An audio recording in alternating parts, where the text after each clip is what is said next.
Welcome back to another episode of the Quarren Tales. What have I been doing to keep, to pass the time? I've been tidying up, doing a bit of spring cleaning, quarren cleaning, if you will. Doing as much exercise as I can, making food, watching a lot of YouTube, listening to music, getting shouted at for not hearing the doorbell because I'm listening to my music. I'm not complaining.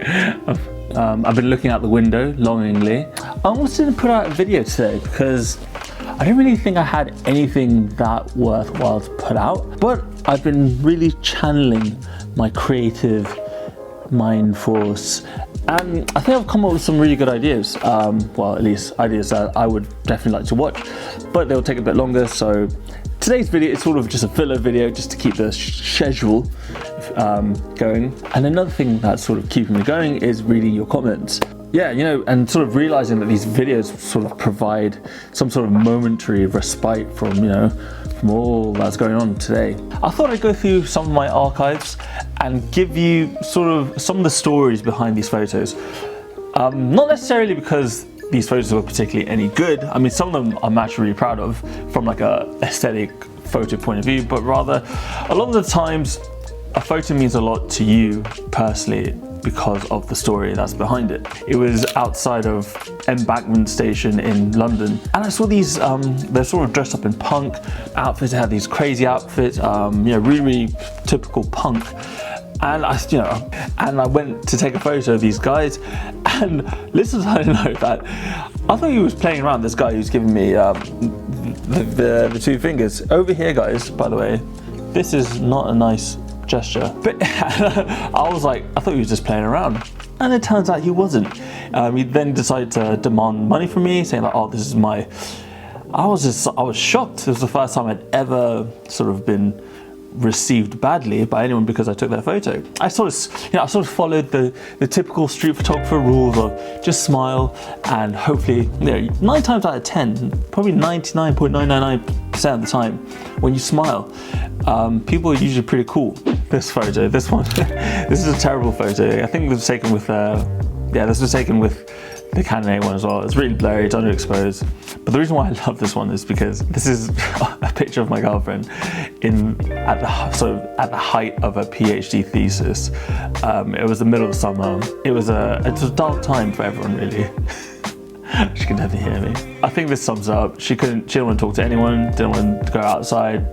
If you have any idea of what a PhD thesis entails, it basically just takes over your life. It's all consuming. It's as she says, an abyss of mental health issues. Oh, I'm just so glad we're not there anymore. This is probably one of the first portraits that I ever took of someone, and I thought to myself, this is a really good portrait. I know, of course, this is subjective, obviously to me. Maybe in a year or so, I'll look back at this photo and think, this is kind of crap. But at the moment, I still think this photo is really, really good. And it was really simple. This was taken just in my bedroom downstairs. Buster was staying at the time, he was homeless, so he was staying with me. And we just passed the time. I got the backdrop down. I used the slide that I'm using now, and we were just taking photos of each other. Totally normal, two bros taking photos of each other. And I just, when I was taking the shots, I started thinking like, how can I make this a bit more interesting? And usually when a lot of the times we do portraits and it's just sort of very neutral expression. And I thought to myself, how about I try to do something that's completely the opposite of like what you would probably take for a portrait. Most people, when they sit for a portrait, they try to be positive and smile. So I thought, how about if I ask him to look annoyed, look bored, and look like sort of frustrated with something. I gave him a pair of glasses that they're just costume glasses, they're not prescription. And I don't know, I just really, there's something about it that I just really like. So this is a picture of my girlfriend on her graduation day, from her PhD, her doctoral graduation day. She's wearing the gown and everything. I saw this wall, really nice leading lines. I just like the way she's holding all her stuff, and it's just sort of, it sort of like captures like the chaos, the chaotic nature of like graduation days. I managed to get it to stop for like a few seconds, just to get the shot. And yeah, she's a doctor now. Well, she's been a doctor for a while now, over a year and a half maybe now. So this photo is a picture of my bedroom.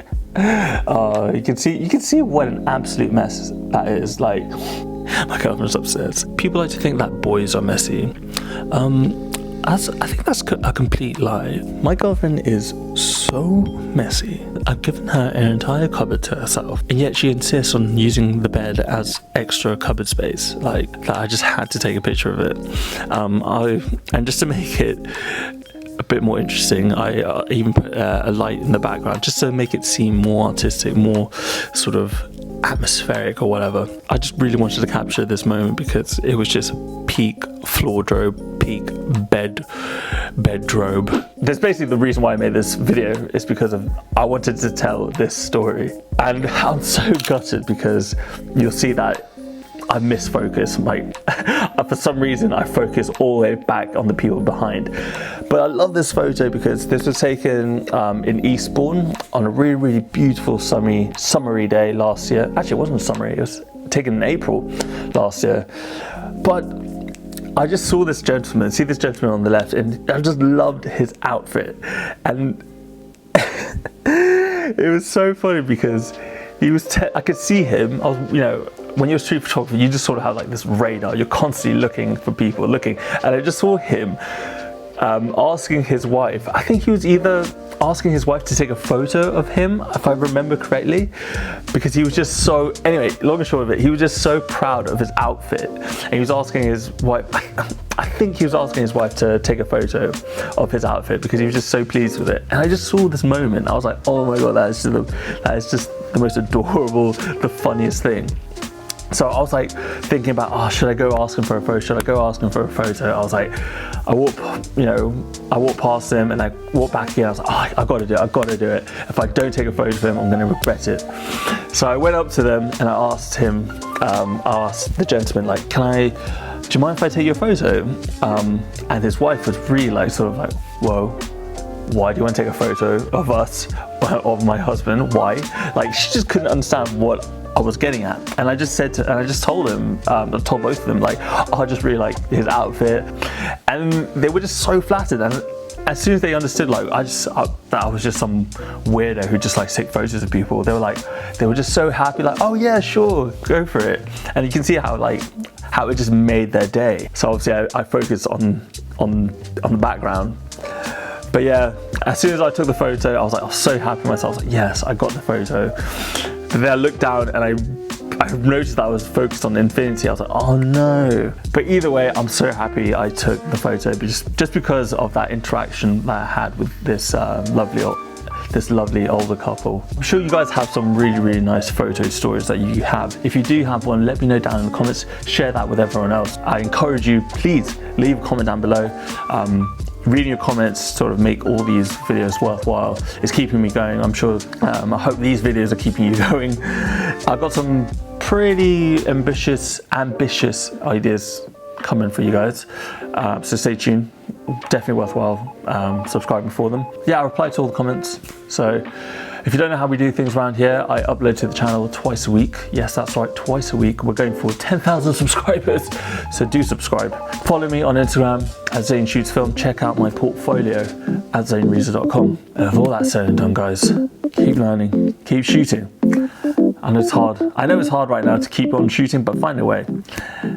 I'll see you all in the next one. Peace.